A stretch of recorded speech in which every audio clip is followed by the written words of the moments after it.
हे समजले होते एक्झाम्पल सर्व.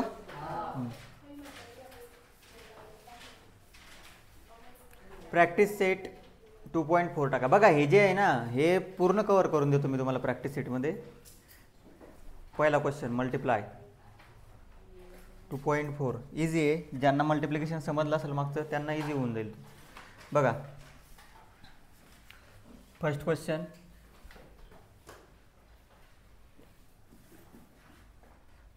√3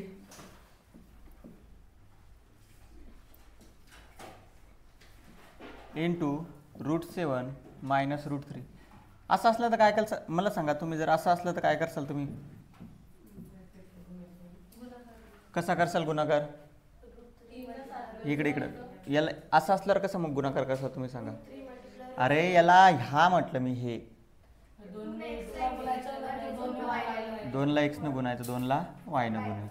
काय करतो जो बाहेरचा नंबर असेल त्यानं आतल्या नंबरला मल्टिप्लाय करून घेतो. सेम कन्सेप्ट इथं वापरायचा आहे फक्त रूट आहे. मग काय लिहिसाल? √3 इंटू √7 माझा साईन कोणतं आहे? मायनस √3 दुसरी टर्म काय आहे? √3. म्हणजे काय केलं आपण? यानं पहिले याला मल्टिप्लाय करून घेतलं नंतर याला मल्टिप्लाय केलं. आता मग √3 इंटू √7 तुम्हाला सांगितलं मी. याला काय घेऊ शकतो आपण? रूटमध्ये घेऊ शकतो. ठीक आहे. यालाही रूटमध्ये घेऊ शकतो किंवा डायरेक्ट ॲन्सर 3 याचं ॲन्सर डायरेक्ट 3च येईल तुम्हाला माहिती आहे. लक्षात बरं हे जाऊ द्या. डायरेक्ट सारखा नंबर असला की ॲन्सर काय येतं? 3. म्हणजे ॲन्सर काय येईल याचं? √21 मायनस 3. हा झाला इरॅशनल नंबर, हा झाला रॅशनल नंबर. यांना ॲज इट इज जसंच्या तसं ठेवा. यांना काही समोर सॉल्व करू शकत नाही. समजला क्वेश्चन? इझी आहे. √3 न √7ला मल्टिप्लाय केलं, √3 न √3ला मल्टिप्लाय केलं आणि ॲन्सर आलं √21 मायनस √3. सेकंड नंबरचा सोडून दाखवा.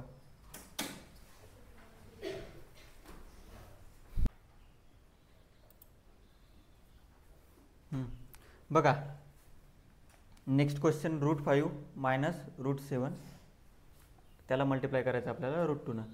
हा समजला असेल तर तो एकदम शॉर्टमध्ये समजून जाईल. √5 मायनस √7 इकडे ब्रॅकेटमध्ये किती आहे? √2. सेम इकडे √3 या साईडला होता, √2 या साईडला आहे. प्रोसिजर तीच. √2 इंटू √5 पहिल्या टर्मला मल्टिप्लाय केलं त्याच्यानंतर मायनस मधातलं साईन √2 इंटू √7. √2 पहिले √5ला मल्टिप्लाय केलं नंतर √2 √7ला मल्टिप्लाय केलं. यांना कसं लिहू शकतो आपण? 2 गुणिला 5 मायनस याला किती लिहिणार?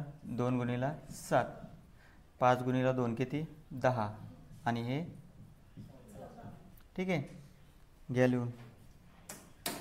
हे बघा हे सॉल्व करा. जमतं का बघा?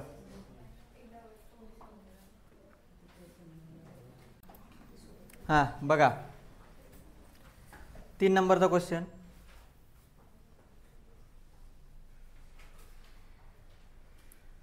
(3√2) मायनस किती येते? √3. सेकंड ब्रॅकेट काय सांगा?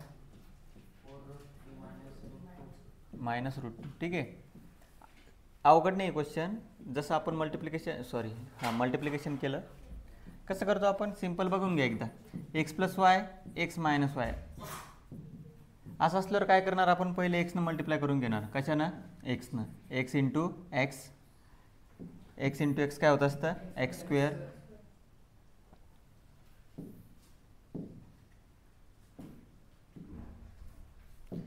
x into x² x into y minus xy sign. त्याच्यानंतर y न मल्टिप्लाय करायचं.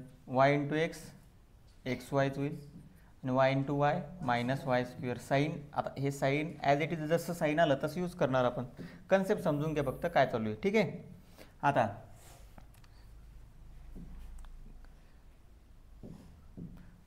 3√2 काय पहिलं? 3√2 त्यानं मल्टिप्लाय करायचं कोणाला? 4√3 मायनस √2. आता उरलं कोण? फर्स्ट ब्रॅकेटमध्ये कोण उरलं? मायनस √3. कोण उरलं? मायनस √3. त्यानं मल्टिप्लाय करा सेकंड ब्रॅकेटला 4√3 मायनस √2. बघून घ्या काय काय चेंजेस केले आपण. या 3√2 न पूर्ण ब्रॅकेटला मल्टिप्लाय करायचं. त्याच्यानंतर उरलेलं कोण आहे -√3 त्यानं पूर्ण ब्रॅकेटला मल्टिप्लाय करायचं. 2 ब्रॅकेट आले आपल्याकडे. आता किती आले 2. मग 3√2 इंटू आता बघा मल्टिप्लिकेशन एकदम सिम्पल ठेवायचं. बाहेरचा नंबर किती आहे 3, बाहेरचा नंबर किती आहे 4. समजून घ्या याला मल्टिप्लाय करते आपण. मग 3 आणि 4चा गुणाकार होईल बाहेरचा. समजलं. आणि रूटमध्ये काय 2 गुणिला 3. नंतर साईन कोणते मायनस. आता इथं प्लस आहे, प्लस गुणिला मायनस शेवटी काय येणार मायनस. आता इथं क्लिअर होऊन जाईल तुमचं सगळं दुसरं ब्रॅकेटमध्ये. 3ला सोबती आहे का कोणी बाहेर नाही. आत काय √2 इंटू √2. ठीक आहे. हे झालं फर्स्ट ब्रॅकेट सॉल्व आपलं. त्याच्यानंतर -√3 आहे. ठीक आहे. -√3 याला मल्टिप्लाय करा. हे ब्रॅकेट नाही दिलं तरी चालून जाईल काही प्रॉब्लेम नाही. -√3 बाहेर नंबर आहे का कोणता नाही. मग -4√3 इंटू √3 3 होतात ते पण राहू द्या सध्या समजण्यासाठी. एक minus into plus. Minus into plus काय होईल मायनस. आता मायनस गुणिला मायनस काय होत असतं प्लस. ठीक आहे. हा नंबर आता √3ला बाहेर नाही आहे, √2ला बाहेर नाही आहे. फक्त आतमध्ये उरेल आपल्याकडं √3 इंटू √2. म्हणजे 3 आणि 2ला आपण आत घेतलं. मायनस गुणिला मायनस काय झालं प्लस. याला सॉल्व करून घ्या. 3 गुणिला 4 12 √6 मायनस 3 गुणिला हे 2 गुणिला 2 किती होतात 4. 4चं स्क्वेअर रूट 2. किंवा कसं लक्षात ठेवू शकता 2 वेळेस मल्टिप्लिकेशन एक वेळेस बाहेर. -4 2 वेळेस मल्टिप्लिकेशन एक वेळेस बाहेर. आणि इकडे किती येईल √6. आता हे किती होतील 12 √6. 3 गुणिला 2 6 4 गुणिला 3 12 आणि √6 ॲज इट इज. आता -6 आणि -12 किती होतील -18. साईन सारखं असलं तर काय करतो बेरीज आणि सारखं साईन देऊन टाकतो. 6 आणि 12 किती झाले 18.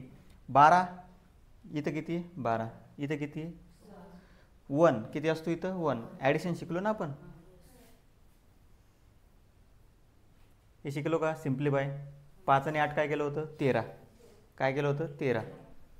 मग 12 आणि 1 काय होईल 13. हे पण 13 आलं का बरं. 13 √6. ॲडिशन का केली बरं. इथं ॲडिशन का केली सांगा. √3 होतं म्हणून. इथं काय आहे √6 आहे म्हणून काय झाली ॲडिशन. ठीक आहे. सिम्पली लिहून घ्या काही प्रॉब्लेम नाही. नाही समजला तर बाकीच्या ठिकाणी क्लिअर होऊन जाईल.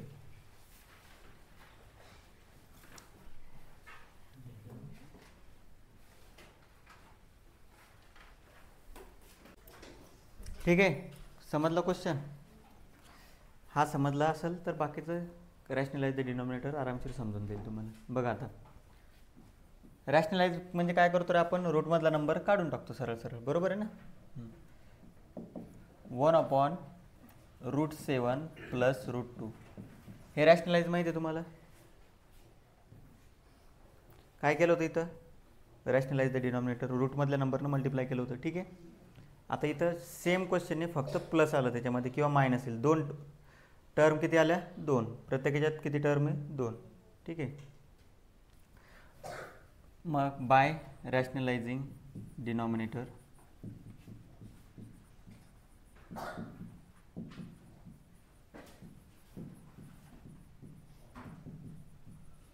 Bye rationalising denominator. आता याला जर रॅशनलाइज केलं आपण तर काय होईल. कसं रॅशनलाइज करायचं बघा. 1/√7 प्लस √2 इंटू √7 मायनस √2 आणि वरती पण √7 मायनस √2. हां जा ना बाहेर जा काही प्रॉब्लेम नाही. हां बाकीचे लक्ष द्या. बघा काय झालं √7 प्लस √2. आपण काय करतो हा मायनस हा मायनस. काय करायचं सरळ सरळ इथलं जे साईन असेल त्याचं ऑपोजिट साईन द्यायचं. काय इथलं जे साईन असेल त्याचं काय करायचं ऑपोजिट साईन. ठीक आहे. म्हणजे काय फॉर्म्युला सरळ सरळ कोणता फॉर्म्युला यूज करणार आपण बघा. a plus B a minus B. कोणता फॉर्म्युला असतो a² मायनस b². पहिल्याचा स्क्वेअर मायनस दुसऱ्याचा स्क्वेअर. ठीक आहे. समजलं. a plus B a minus B पहिल्याचा स्क्वेअर मायनस दुसऱ्याचा स्क्वेअर. मग इथं काय होईल बघा. वरती मल्टिप्लाय करायला काही हे कायला सोबती नाही. √7 मायनस √2 ॲज इट इज राहील. 1 इंटू अंश अंशाचा गुणाकार सोबती आहे का कोणी त्याला? नाही. खाली काय ए प्लस बी ए मायनस बी बघून घ्या. मग काय होईल? पहिल्याचा स्क्वेअर मायनस दुसऱ्याचा स्क्वेअर. समजलं? काही अवघड? प्लस मायनस असले काय करायचं? फर्स्टचा स्क्वेअर मायनस सेकंडचा स्क्वेअर. तुम्हाला माहिती आहे रूटचा स्क्वेअर काय होत असतो रे? रूट निघून जातं. रूटचा स्क्वेअर काय असतो? रूट निघून जातं. इथं पण काय होईल? रूट निघून जाईल. ॲन्सर काय येईल मग? √7 - √2/5. रूट निघून गेलं 7, रूट निघून गेलं 2, 7 - 2 5. ठीक आहे, लिहा. बघा अवघड नाही येतो. 3/2√5 -3√2 by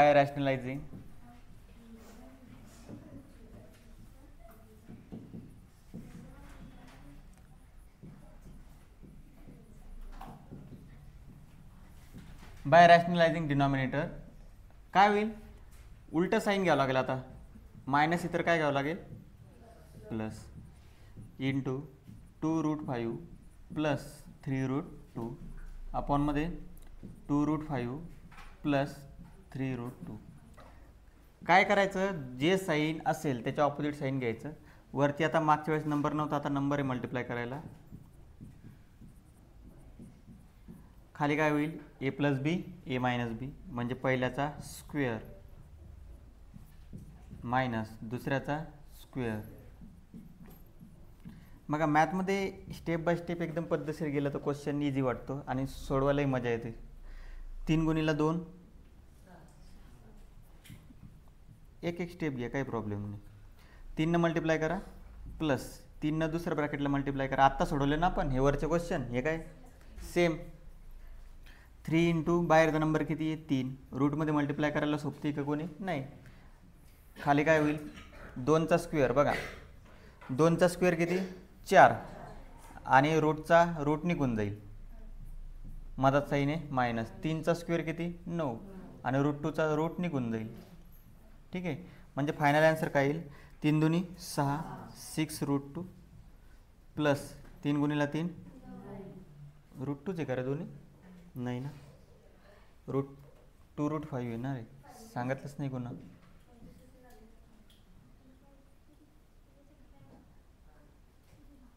√5 आहे. काय येते? √5 6√5. 3 × 2 = 6 3 × 3 9 9√2 4 × 5 मायनस 9 × 2 18. फायनल आन्सर काय येईल मग? 6√5 प्लस 9√2 अपॉनमध्ये 2. काय केलं आपण? जो नंबर होता त्याला रॅशनलाइज केलं. ठीक आहे, वरती एक नंबर आहे यावेळेस म्हणून आपल्याला त्याला ब्रॅकेटनं मल्टिप्लाय करावं लागलं. समोरचा सोडवता काय का? आता हा सोडून दाखवा मला. हां बघा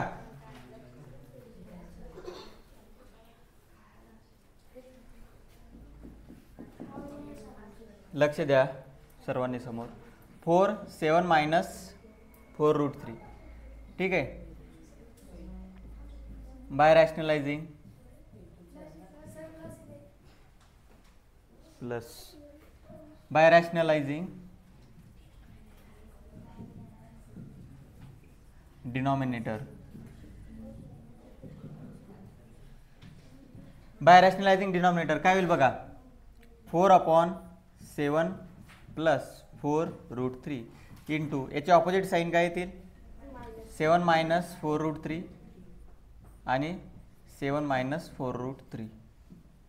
ठीक आहे, आता तुम्हाला सांगितलं मी वरती काय उरलेलं आहे? 4 इन ब्रॅकेट 7 - 4√3 अपॉनमध्ये काय येईल? 7चा स्क्वेअर म्हणजे a² - b². लक्षात राहू द्यायचं अपॉनमध्ये तेच नेहमी. ठीक आहे, काही प्रॉब्लेम नाही. 4 ने मल्टिप्लाय करा 4 × 7. इकडे 4 ने मल्टिप्लाय करा 4 × बाहेर किती आहे? 4√3. सिम्पल ठेवायचं, एकदम सिम्पल ठेवा ना क्वेश्चनला. 7 + 4 3 होतील काय? 4 × 7 4 × 4. ठीक आहे, 7चा स्क्वेअर 49 बाहेरच्या 4चा स्क्वेअर 16, √3चा स्क्वेअर 3. एक एक गोष्ट करा ना. 4चा स्क्वेअर 16, √3चा स्क्वेअर 3, 4 गुणिला 7 28, -4 गुणिला 4 16√3, अपॉनमध्ये 49 वजा 48, 16 गुणिला 3 किती होतील 48. म्हणजे आन्सर काय आलं 28 - 16√3 अपॉन 1. म्हणजेच काय 28 - 16√3. ठीक आहे, कळालं. आता बघा हा जो वरचा क्वेश्चन होता, एक मिनटं, बुकमध्ये काय केलेलं आहे 3 कॉमन घेतलेले आहे. ठीक आहे, 3 जर कॉमन घेतले आपण वरच्या ब्रॅकेटमधून 3 कॉमन घेतले तर आत काय उरेल 6 मधून 3 कॉमन घेतले म्हणजे 3 दुनी 6, 9 मधून 3 कॉमन घेतले म्हणजे 3 त्रिक 9. ठीक आहे, काही फरक नसतो आन्सरमध्ये, फक्त कॉमन घेतलेला आहे तो नंबर. कळालं, नंबर कॉमन आहे फक्त. समजला.